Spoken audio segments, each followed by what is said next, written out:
King of Gods. By Fast Food Restaurant, Kabanata 525. Narito na ang tunay na salarin. Sa puntong ito, may mga kaaway sa paligid ni Zhao Fang, at wala ni isa sa kanila ang mahina. Sa itaas niya ay ang Mystic Ice Queen, na nasa gilid ng Three-Eyed Saint at Goddess Bingwei sa kanyang kaliwa at kanan. Nasa harap niya ang Grand Elder ng Heavenly Yuan Clan, si Dao Sovereign Beiyan. Sa likod niya ay si Yu Tianhao, na naghihintay sa labanan. Maaaring magdulot ng kaguluhan ang sinuman sa mga taong ito sa lugar ng Cloud. Si Dao Sovereign Beiyan at ang Mystic Ice Queen ay parehong nakatayo sa tuktok ng kontinente. Zhao Fang, anong uri ng mga tao ang nasaktan mo? Pinagpapawisan sina Patriarch Hong at Timo para kay Zhao Fang at may pag-aalala sa kanilang mga mata. Ang hindi inaasahang pagpapakita ng lahat ng mga taong ito ng sabay-sabay ay nagpasindek kay Zhao Fang saglit. Zhao Fang, may kaugnayan ba sa iyo ang pagkamatay ng aking ama sa anumang paraan? Ang tanong ng Three-Eyed Saint ay sobrang biglaan, at naglalaman ito ng puot at layuning pumatay. Tila nag-aapoy ang kanyang ikatlong mata habang kumikinang sa gintong liwanag. Hindi maiwasan ni Zhao Fang na magulat. Mula sa tono ng tatlong matang santo, tila ba siya ay isang bagay na naghihinala sa kanya, kung hindi siya pupunta para tanungin kaagad si Zhao Fang ng ganito.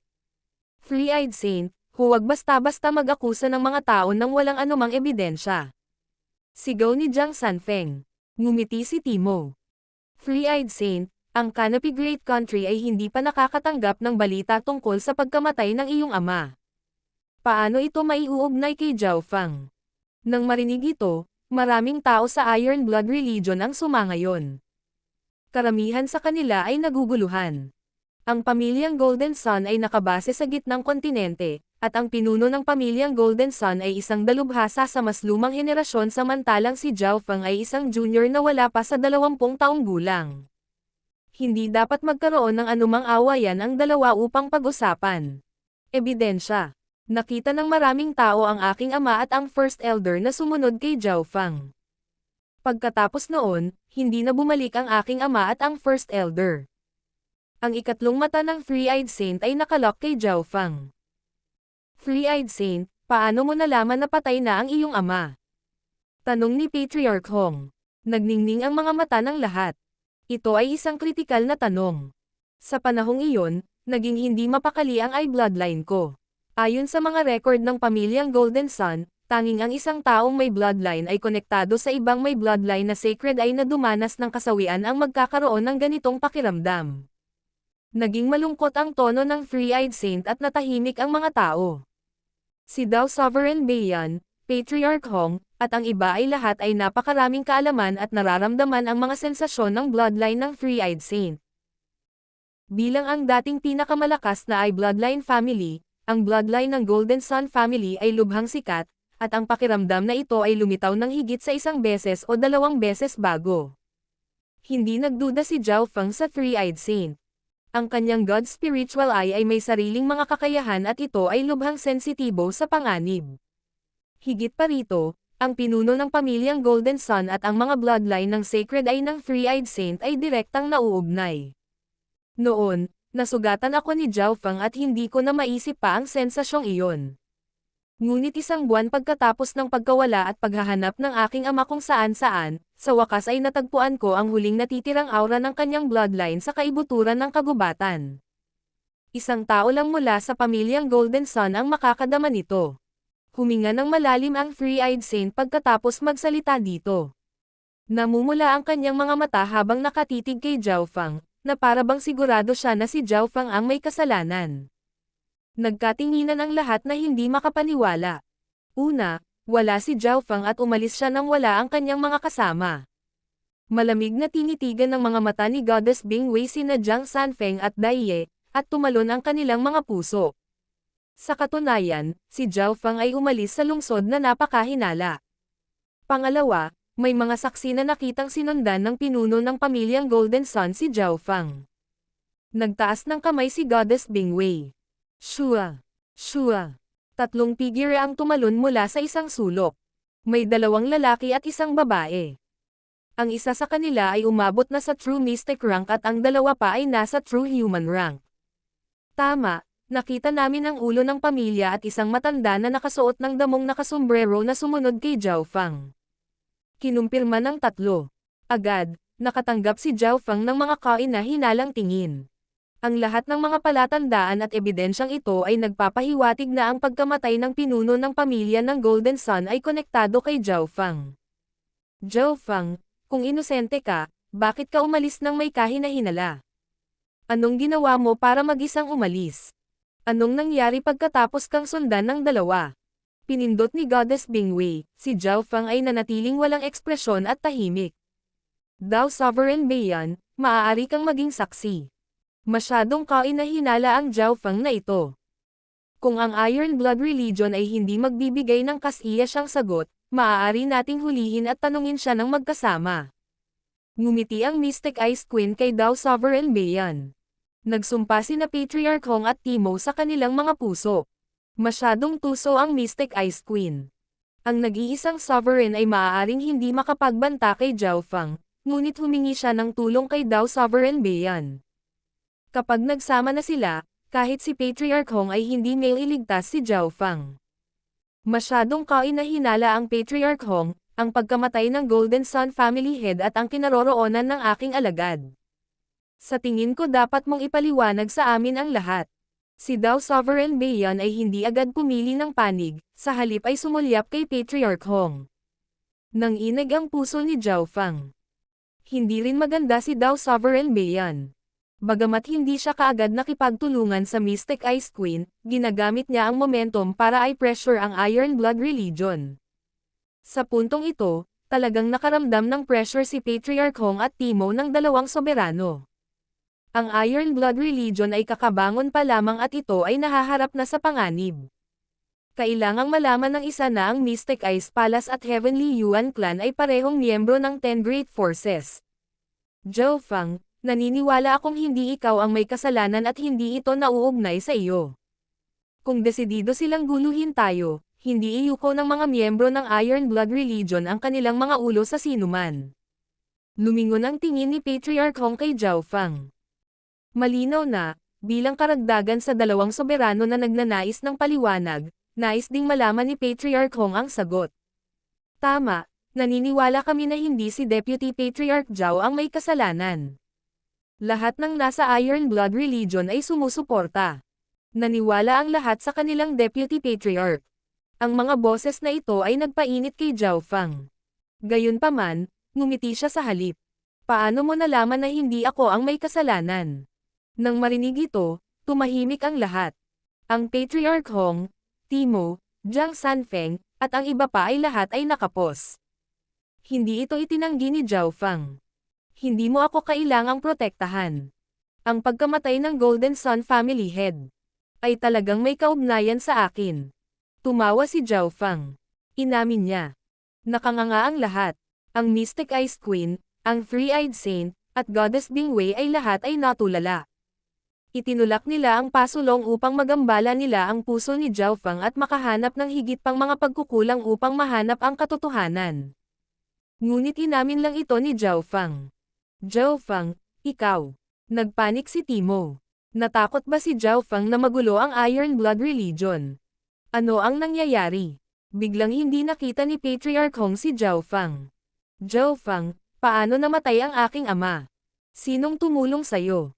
Pulang dugo ang mga mata ng Three-Eyed Saint habang umuungal. Sa sandaling ito, ang mga tingin ng lahat ay dumapo kay Zhao Fang. Nakatulong. Ngumisi si Zhao Fang. Mas sapat na ako para sa dalawang iyon. Bakit kailangan ko ng mga katulong? Ano? Nanginginig ang puso ng lahat habang hindi makapaniwalang tumingin kay Zhao Fang. Imposible. Umiling ang Mystic Ice Queen at malamig na tumawa. Imposible.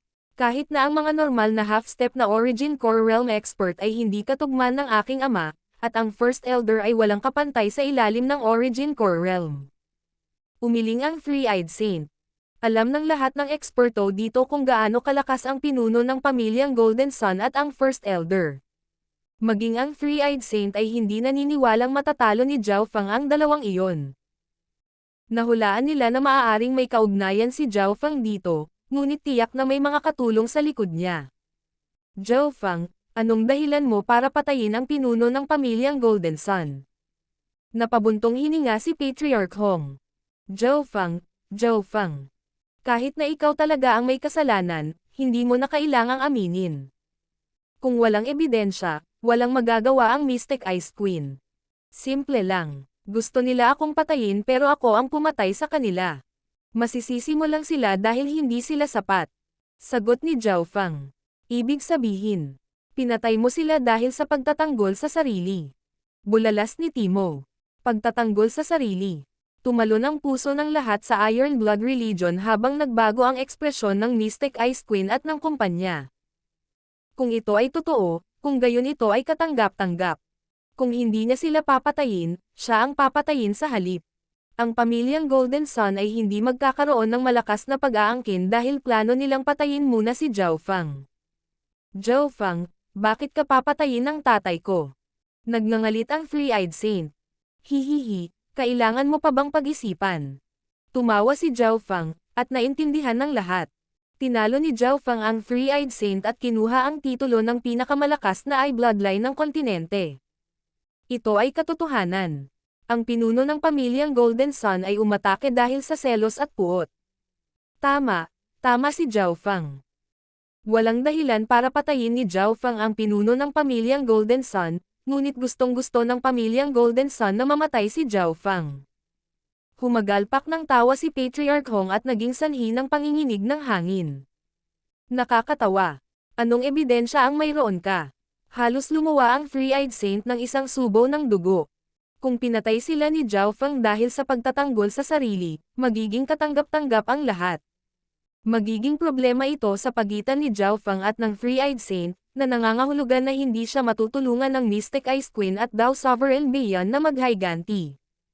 Kahit papaano, hindi tatayo sa kanilang panig si Dao Sovereign Beyond. Ebidensya. Oo, may 3 saksi. Hindi ba nila nakitang hinabol ako ng head ng Golden Sun family? Tinuya ni Zhao Fang at itinuro ang 3 saksi.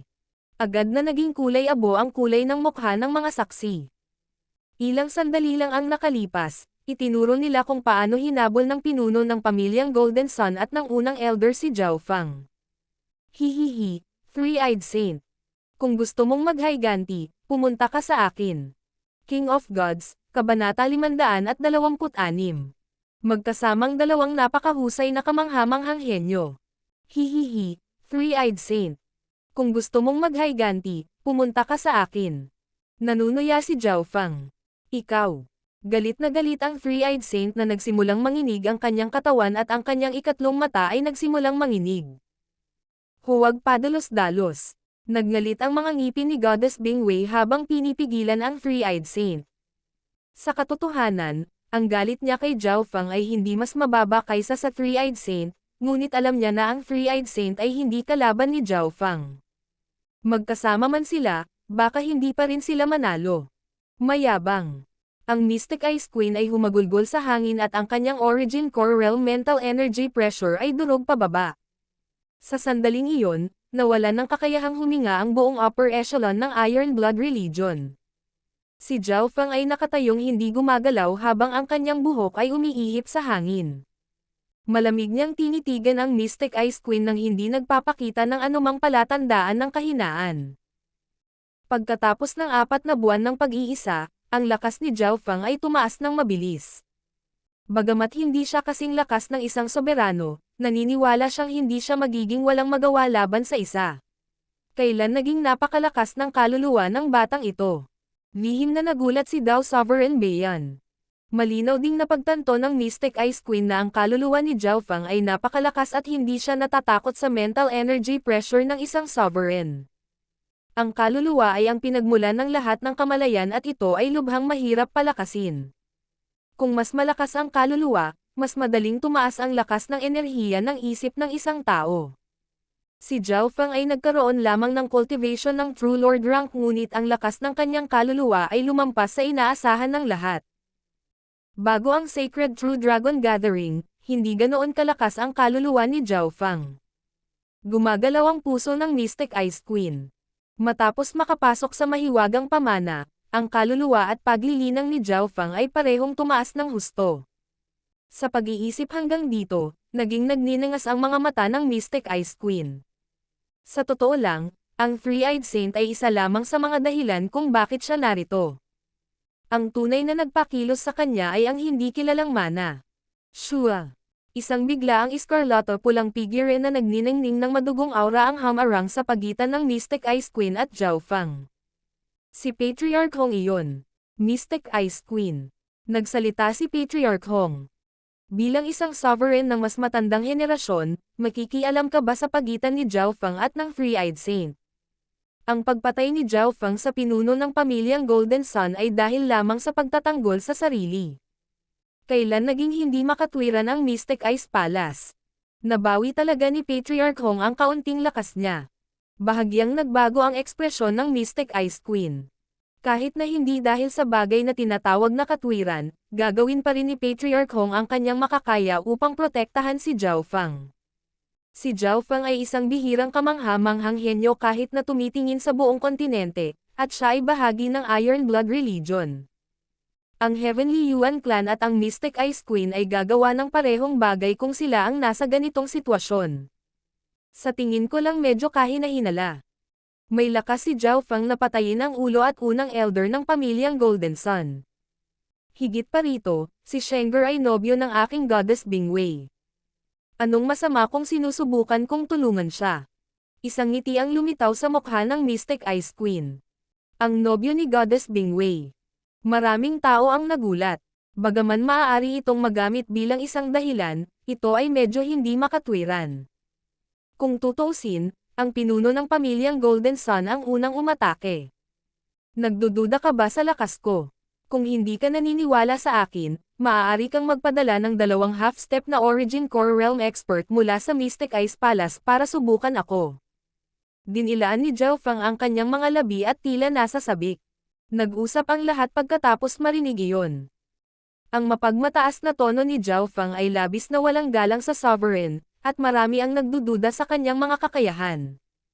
Naniniwala ang lahat na posibleng matalo niya ang isang normal na half-step na Origin Core Realm, ngunit ang pagpatay sa dalawa sa kanila ay sobra na.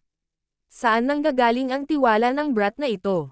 Kaya ba niya talagang pumatay ng 2 half-step na Origin Core Realms? Ang kumpiyansa na ipinakita ni Zhao Fang ay nagpatigil sa panig ng Mystic Ice Queen. Kung hindi sila naniniwala, maaari nilang subukan. Si Zhao Fang ay hindi natakot sa hamon, ngunit ang Mystic Ice Queen at ang Heavenly Yuan Clan ay hindi gagamitin ang buhay ng 2 half-step na Origin Core Realm Expert para magbiro. Lahat, talagang pinatay ni Zhao Fang ang pinuno ng pamilyang Golden Sun, ngunit ito ay isang personal na problema sa pagitan ng dalawang ito. Kung sino man ang maglalakas loob na pumasok sa labanan, hindi lang ako uupo at manunood. Ang boses ni Patriarch Hong. Nagbago ang ekspresyon ng Mystic Ice Queen, ngunit hindi nagtagal ay nagkaroon siya ng plano at tumingin kay Dao Sovereign Beiyan. Dao Sovereign Beiyan, ikaw at ako ay gustong tanungin si Zhao Fang. Bakit hindi makipagtulungan at hulihin siya? Nagkatinginan ang dalawa habang nakikipag-ugnayan sila sa kanilang espiritual na kahulugan. Napatingin ng malalim si Dao Sovereign Beiyan sa Mystic Ice Queen ngunit hindi agad tumugon. Kahit na lumabas na ang katotohanan, gusto pa rin ng Mystic Ice Queen na tanungin si Zhao Fang. Mula dito, makikita ng isa ang kanyang tunay na layunin. Sa pagharap sa mahiwagang pamana, maging ang mga soberano ay interesado. Malinaw na ang totoong layunin ng Mystic Ice Queen ay hindi ang katotohanan.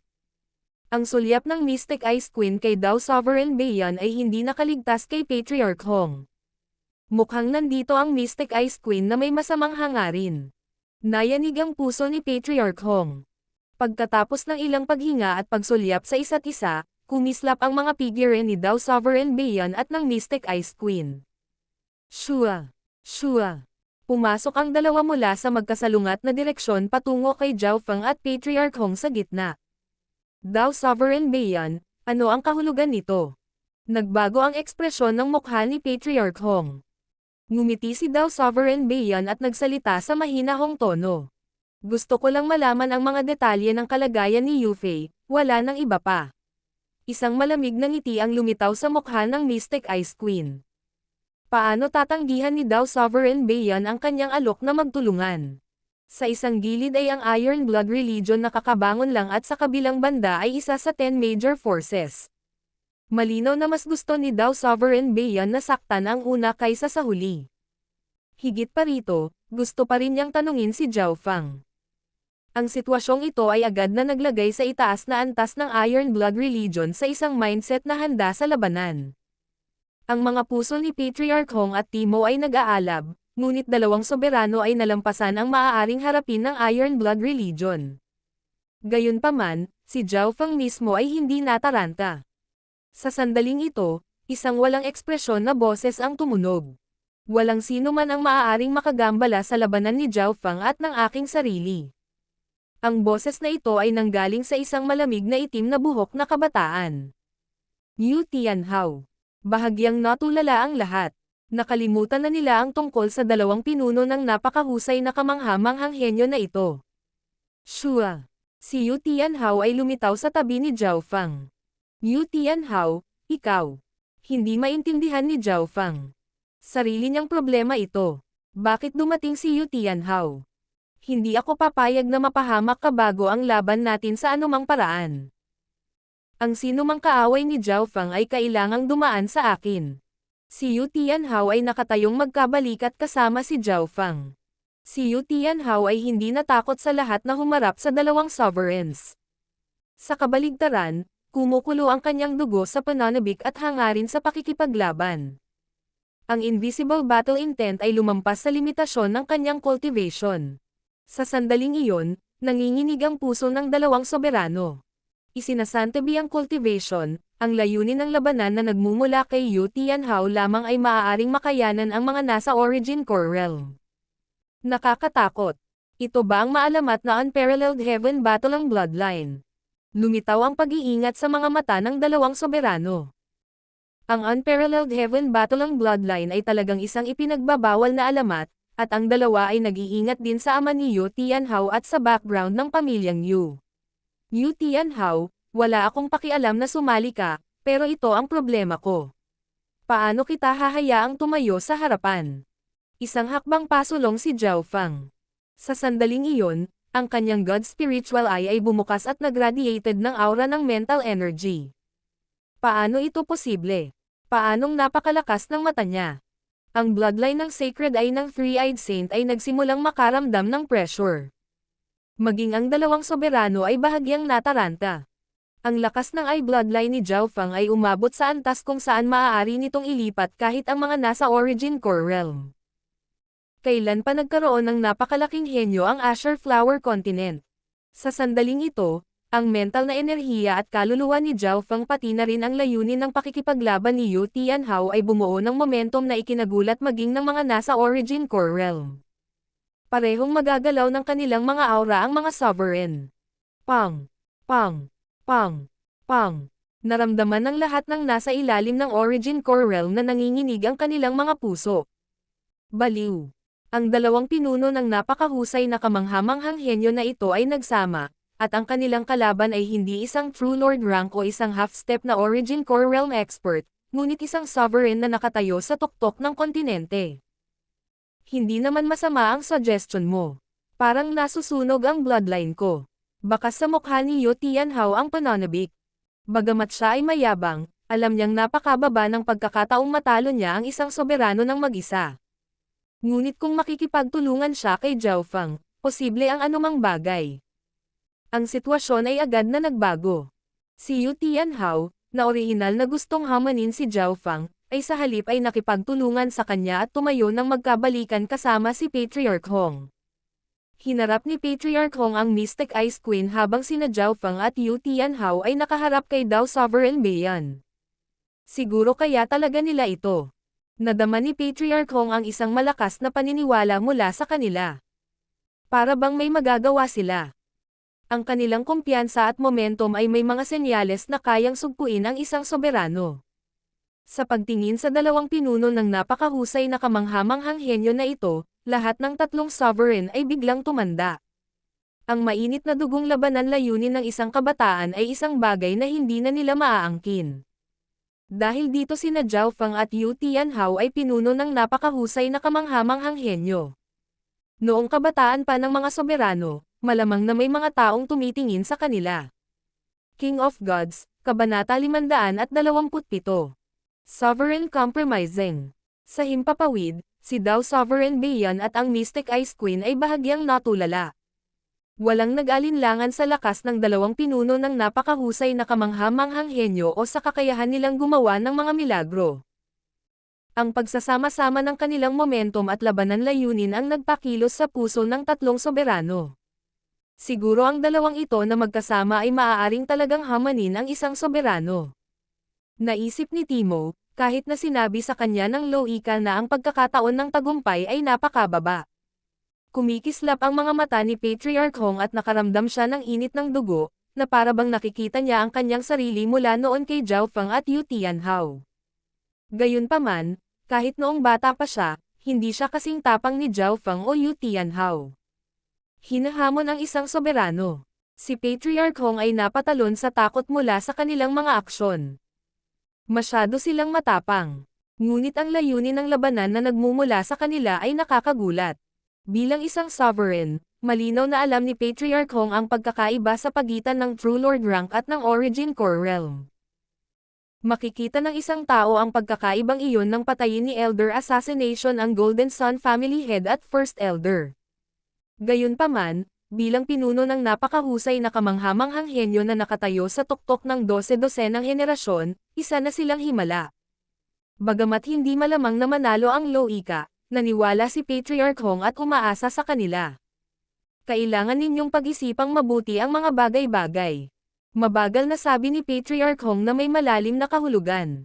Hindi natin nagsina Zhao Feng at Yu Tianhao, ngunit nagbago ang mga ekspresyon ng Mystic Ice Queen at Dao Sovereign Beiyan, kinakausap sila ni Patriarch Hong. Nagsimulang maging solemn na ang mga ekspresyon ng dalawang soberano. Hindi sila nang ahas na maliitin ang kombinasyon ni Zhao Feng at Yu Tianhao. Tulad ni Patriarch Hong, hindi talaga sila naniniwala na ang dalawang pinuno ng napakahusay na kamanghamanghang henyo na pinagsama ay sapat na para labanan ang isang sovereign, ngunit patuloy na hinamon ni Zhao Feng at Yu Tianhao ang kanilang mga iniisip, siguro kaya talaga nila. Ang dalawang ito ay pinuno ng napakahusay na kamanghamanghang henyo na nalampasan ang 12-dosenang henerasyon. Kahit na ang mga soberano ay hindi nag-alinlangan sa kanilang mga kakayahan. Zhao Feng, narinig ko na kayo ni Yu Fei ay magkaibigan noong bata pa kayo. Bakit kailangan na ikaw at ako ay parang apoy at tubig? Napabuntong hininga si Dao Sovereign Beiyan nang mawala ang kanyang aura. Karamihan sa mga figure mula sa Iron Blood Religion ay nagpakawala ng hininga, ngunit nakaramdam sila ng tuliro. Nagkatinginan sina Patriarch Hong at Timo at ngumiti. Sa sandaling ito, ang isang soberano ay umatras ng isang hakbang. Ang Dao Sovereign Beiyan na ito ay talagang umatras. Ang Mystic Ice Queen ay nagngangalit ang kanyang mga ngipin. Gayunpaman, sa pagharap sa dalawang pinuno ng napakahusay na kamanghamanghang henyo, kahit siya ay naisip ang umatras. Sa mga tuntunin ng momentum, ang dalawang pinuno ng napakahusay na kamanghamanghang henyo ay nagkaroon pa nga ng mga senyales ng pagsupil sa isang soberano. Walang gustong maging kaaway ng parehong pinuno ng napakahusay na kamanghamanghang henyo. Kailangang malaman ng isa na ang kasalukuyang mga nagawa ni Zhao Feng at Yu Tianhao ay nalampasan maging ang Scarlet Moon Patriarch at Sword Saint Ye Wuxi noong sila ay kabataan pa. Kung walang mga aksidente, ang dalawang ito ay magiging mga pinuno ng kontinente. Sila ay mga soberano ng mas matandang henerasyon at walang gaanong kaluwalhatian sa pagkatalo sa dalawang kabataang ito. Higit pa rito, malaki ang posibilidad na magiging kaaway na nila ang dalawang pinuno ng napakahusay na kamanghamanghang henyo na ito mula ngayon.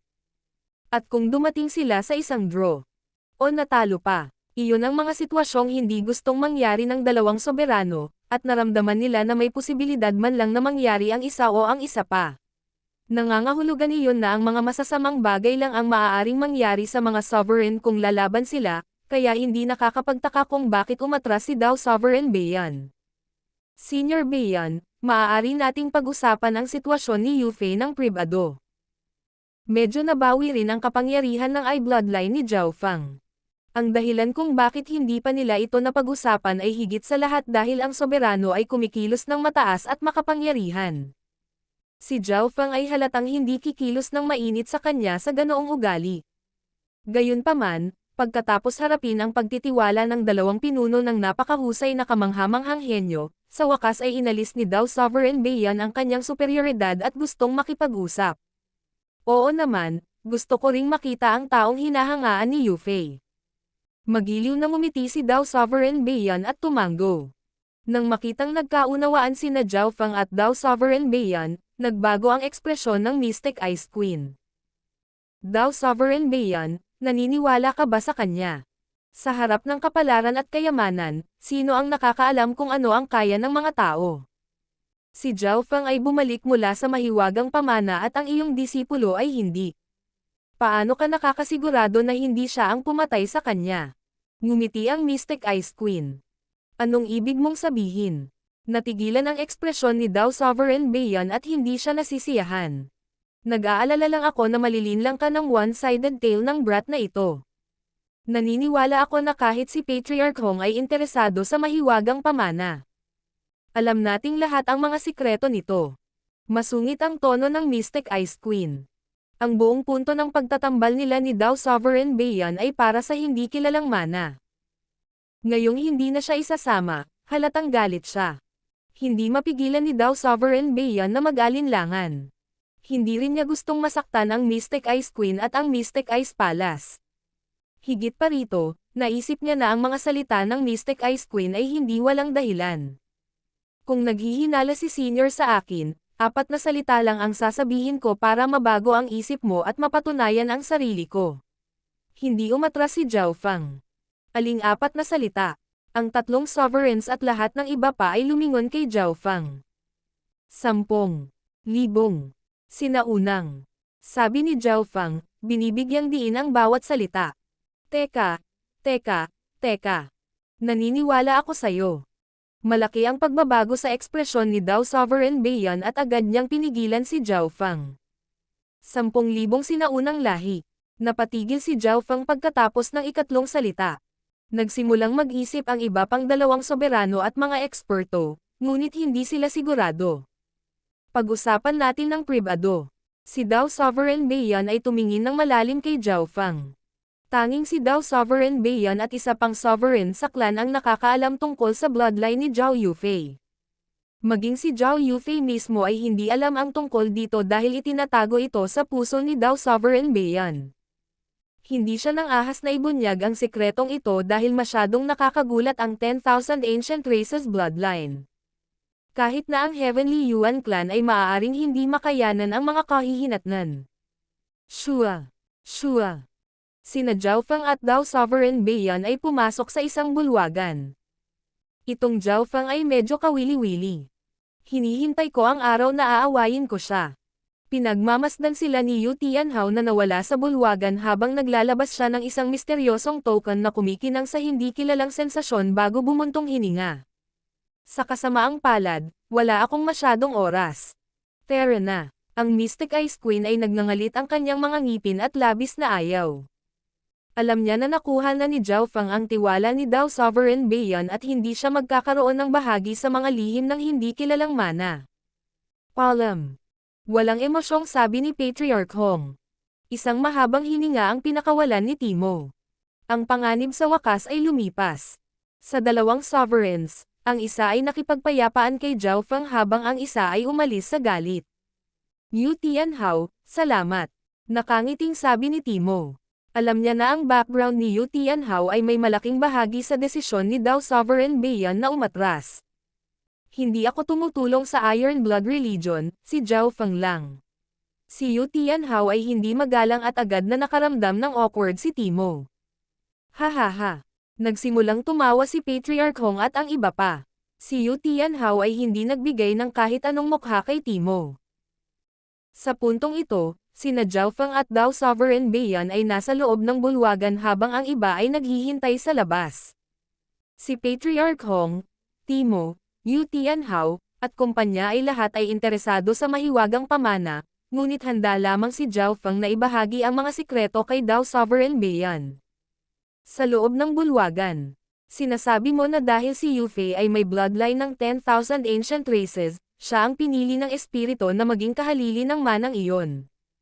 Si Dao Sovereign Beiyan ay kalahating masaya at kalahating nag-aalala. Si Zhao Feng ay hindi nagpahayag ng anumang mga detalye, siya ay nagbubuod lamang ng pangkalahatang sitwasyon. Hiniling ni Zhao Yufei kay Zhao Feng na sabihin kay Dao Sovereign Beiyan na siya ay maayos. Siyempre, batid na ang mana ay tinitingnan ng 32 star na sekta, ang mga buhok ni Dao Sovereign Beiyan ay tumindig ng tuwid. Hindi ko akalain na magiging ganito kadelikado ang sitwasyon ni Yufei. Si Dao Sovereign Beiyan ay hindi nakalma. Umaasa ako na ilihim ito ni Senior at huwag sabihin sa ibang tao, kung hindi ay maaaring mangyari ang sakuna sa buong Azure Flower Continent. Binigyang diin ni Zhao Feng. Nanginig ang puso ni Dao Sovereign Beiyan. Ang sikretong ito ay kapareho ng bloodline ng 10,000 ancient races ni Zhao Yufei at hindi mabubunyag. Kung ayaw ni Dao Sovereign Beiyan na magdala ng gulo sa Heavenly Yuan Clan, pipigilan niya ang kanyang bibig. Siyempre, hindi nagsalita si Zhao Feng tungkol sa isa pang malaking sikreto, ang Purple Saint Token.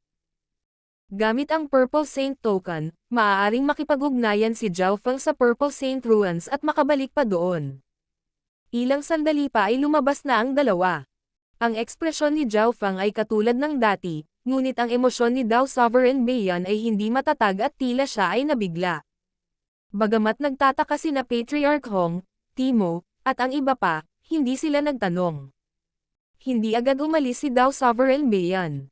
Sa halip, nanatili siya at nakipag-usap kay Patriarch Hong tungkol sa isang alyansa sa pagitan ng Heavenly Yuan Clan at ng Iron Blood Religion. Labis na nagulat si Patriarch Hong. Bilang isa sa 10 major forces, hiniling ng Heavenly Yuan Clan na maging kaalyado ng Iron Blood Religion. Kasabay nito, malapit nang maganap ang labanan sa pagitan ng pinuno ng napakahusay na kamangha-manghang henyo. Sa isang bundok na daan-daang milya ang layo. Zhao Feng, wala akong masyadong oras. Pagkatapos ng labanang ito, aalis ako sa Azure Flower Continent. Sana hindi mo ako bigwan. King of Gods, Kabanata 528. Ang hitsura ng Purple Destruction. Sa isang bundok na matatagpuan ilang daang milya ang layo mula sa pangunahing punong tanggapan ng Iron Blood Religion. Magsisimula na ba? Sina Jiang Sanfeng, Dai Ye, at ang iba pa ay napatingin sa dalawang figure na may pananabik. Sa paligid ng mga bundok ay maraming miyembro ng Iron Blood Religion na nasa itaas na echelon, kabilang ang Deputy Patriarch, ang mga Protectors, ang Elders, at ang Chapter Leaders. Ang lahat ay naghihintay sa labanan na malapit ng maganap. Shua! Shua! Dalawang malakas na aura ang lumitaw sa ilalim ng bundok na tila sentro ng Heaven-Earth Yuan Chi sa malapit. Patriarch, Senior Beiyan. Naramdaman ng mga manunood na bumigat ang kanilang mga puso dahil sa pressure. Ang dalawang bagong dating ay sina Patriarch Hong at Dao Sovereign Beiyan. Ang puso ni Jiang Sanfeng at ng iba pa ay nanginginig. Hindi nila naisip na sapat na ang labanan sa pagitan ng mga junior para maging ang mga sovereigns na partikular na lumapit para manood. Sa sandaling ito, nagsimula ang labanan. Ang unang umatake ay si Yu Tianhao sa kanyang klasikong galaw. Unparalleled. Isang malakas na surge ng mental energy intent ang nagmula sa palad ni Yu Tianhao. Boom! Isang napakagandang liwanag ang sumilay sa kalangitan, at tila kaya nitong sugpuin ang lahat ng nasa daan nito. Ang mga batas at layunin na nakapaloob sa paglipat na ito ay katulad ng sa isang soberano. Nanginginig ang puso ng mga nanonood sa ibaba at namula ang mga mukha. Siyempre, si Yu Tianhao iyon. Sa antas ng pangunawa na iyon, hindi imposible para sa kanya na maging isang soberano sa loob ng 10 taon. Nagliwanag ang mga mata ni na Patriarch Hong at Dao Sovereign Beiyan. Sa harap ng palad na iyon, si Zhao Feng ay napakaliit at ang kanyang pagtutol ay tila walang saysay. Siyempre, iyon ay isang pakiramdam lamang mula sa pagtingin sa pag-atake. Ang lakas ng kaluluwa ni Zhao Feng ay talagang mas malakas kaysa kay Yu Tianhao. Eye of Ice Soul, Ice Soul Shooting Line. Ang kaliwang mata ni Zhao Feng ay naging ice blue nang bumaril ito ng kalahating transparent na asol na liwanag. Ang asol na liwanag ay nagdulot ng nakakapanghinayang lamig na damapo kay Yu Tianhao. Boom! Ang katawan ni Yu Tianhao ay nanlamig habang ang malamig na sensasyon ay naglalakbay sa kanyang katawan at maging sa kanyang dimensyon ng enerhiya sa pag-iisip. Nanlamig ang buong katawan niya at tumigil ang pag-atake niya. Break! Ang layunin ng labanan ni Yu Tianhao ay naging isang talam na pumutol sa lamig, at ang lamig ng enerhiya ng isip mula sa Ice Soul Shooting Line ay dinurog ni Yu Tianhao. Kasabay nito, Claw of Wind and Lightning. Ikinaway ni Zhao Feng ang kanyang kamay at isang higanteng kuko na kumikinang sa mahinang lila na kidlat ang sumalubong sa pag-atake ni Yu Tianhao. Bam! Nagsagupaan ang kidlat at sinag ng liwanag, naglabas ng aura ng pagkawasak. Napaatras si Zhao Feng ng ilang hakbang mula sa shockwave. Ang hakbang na tumalo sa lahat sa Sacred True Dragon Gathering ay inis-ikaso lang ni Zhao Feng. Nanunood ang mga manunood na nanlalaki ang mata. Walang makakapantay sa kontrol ni Zhao Feng sa isang sitwasyon. Sabi ni Timo. Napakalakas ng opensa ni Yu Tianhao, at kakaunting bilang lamang ng mga half-step na Origin Core Realm expert ang maaaring harangin ang kanyang pag-atake ng hindi nasaktan. Gayunpaman, hindi pinayagan ni Zhao Feng si Yu Tianhao na gawin ang gusto niya. Ginamit ni Zhao Feng ang kanyang Ice Soul Shooting Line para pahinain ang depensa ng Yu Tianhao. Sa puntong ito, ngayon lang napigilan ni Yu Tianhao ang epekto mula sa Ice Soul Shooting Line. Shua! Bago pa man siya makaatake, nagsimulang palibutan si Yu Tianhao ng mga tanikala ng hangin at kidlat at pinigilan ang kanyang paggalaw. Sobrang bilis. Nakikita lamang ng lahat ang isang kabataang may asol na buhok na biglang lumitaw sa tabi ni Yu Tianhao at nililimitahan ang kanyang mga galaw. Nagbago ang ekspresyon ni Yu Tianhao. Ang pamamanhid na sensasyon ng kidlat at ang presyon ng hangin ay nagdulot sa kanya sa isang dahado. Unparalleled Secret Technique, Chaotic Dancing Spring and Autumn. Isang kislap ng liwanag ang nagmula kay Yu Tianhao at siya ay tila naging isang Diyos ng digmaan habang siya ay umaatake na may mga singsing sa bawat direksyon. Sa oras na ito, bawat suntok at palad mula kay Yu Tianhao ay naglalaman ng malakas na layunin ng enerhiya sa pag-iisip. Kahit si Zhao Feng ay hindi napigilan ang patuloy na pagbagsak ng layunin ni Yu Tianhao. Kung ito ay isang normal na pick na True Lord rank, ang kanilang mga depensa ay mababasag sa isang alon o dalawa dahil ang layunin ni Yu Tianhao ay katulad ng sa isang sovereign. Basag. Ang mga tanikala ng hangin at kidlat sa paligid ni Yu Tianhao ay naputol. Weng. Nagbago ang ekspresyon ni Zhao Feng. Ang isang bola ng kidlat ay nagsimulang mamuo sa kanyang palad, na pagkatapos ay nagsimulang umikot sa paligid ng isang maliit na lilang liwanag. Wind Lightning Tornado. Ang bola ng hangin at kidlat ay biglang lumawak, na bumubuo ng isang buhawi na lumampas sa 100 yarda ang lapad. Ho! Ang napakalaking buhawi ay naglabas ng mapanirang aura na bomb-alot sa Unparalleled Chaotic Dancing Spring and Autumn ni Yu Tianhao. Sa loob ng ilang paghinga, ang bundok ay nilamon ng buhawi. Boom! Ang mga crater na 12-12 yarda ang lapad ay may iwan saan man pumunta ang buhawi. Lahat, mag-ingat. Nataranta ang ilan sa mga upper echelon na miyembro ng Iron Blood Religion. Ang normal True Spirit Realms ay mamamatay kung sila ay aksidenteng nataman ng bahagi ng labanan. Unparalleled Secret Technique, Chaotic Dancing Spring and Autumn.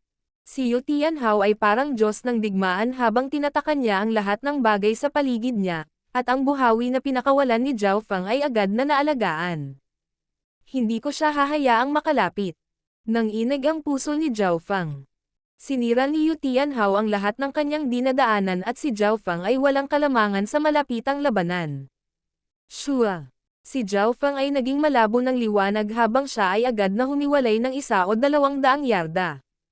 Gayunpaman, si Yu Tianhao ay hindi isang normal na kalaban at agad niyang hinabol si Zhao Feng.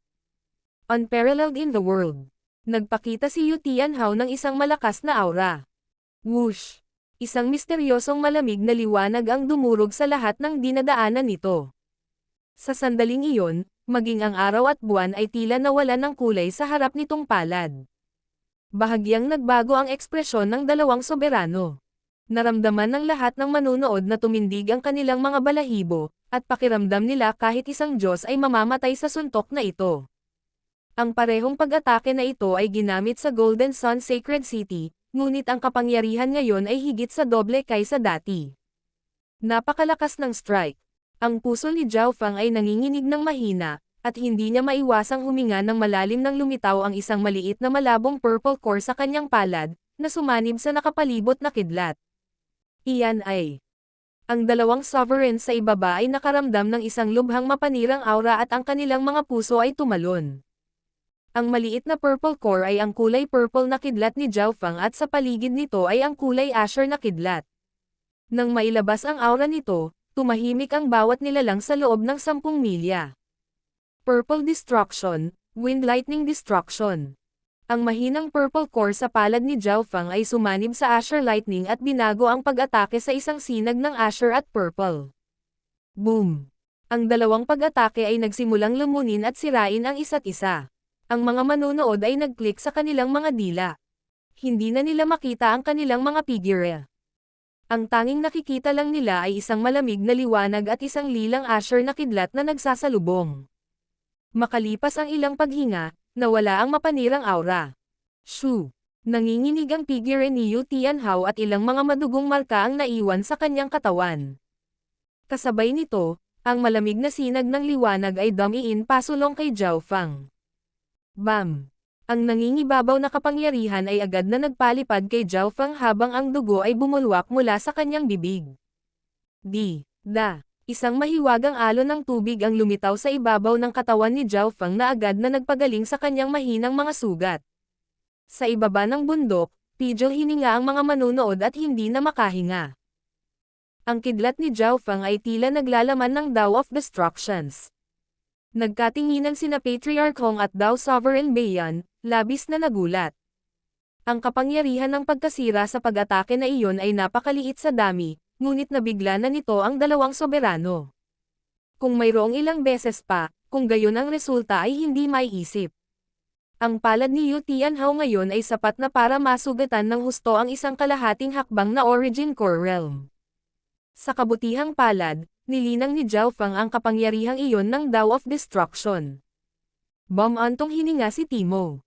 Kasalukuyang may kalamangan si Zhao Fang dahil sa katotohanan na ang kanyang bloodline ay may kakayahang gumaling at ang mahinang mga pinsala ay agad na gumaling. Sa makatuwid, sa senaryo na ang kanilang kapangyarihan ay halos pareho, si Zhao Fang ay may kalamangan. Wind Lightning Eye Flame. Bago umatake si Yu Tianhao, naging Azure ang kaliwang mata ni Zhao Fang at isang malabong lilang apoy ang sumilay mula sa kanyang mata. Whoosh! Isang kalahating transparent na apoy na naglalabas ng aura ng destruction na sumipol sa hangin at dumapo kay Yu Tianhao. Umiling si Yu Tianhao nang mahulog siya sa isang mapanganib na sitwasyon. Matapos ang Wind Lightning Eye Flame ay pinaputok gamit ang kulay lila na kidlat, naglalaman ito ng kakayahang sirain ang buhay at napakahirap itong makabawi. Bilang karagdagan, ang apoy na ito ay makakasira pa sa kaluluwa mismo.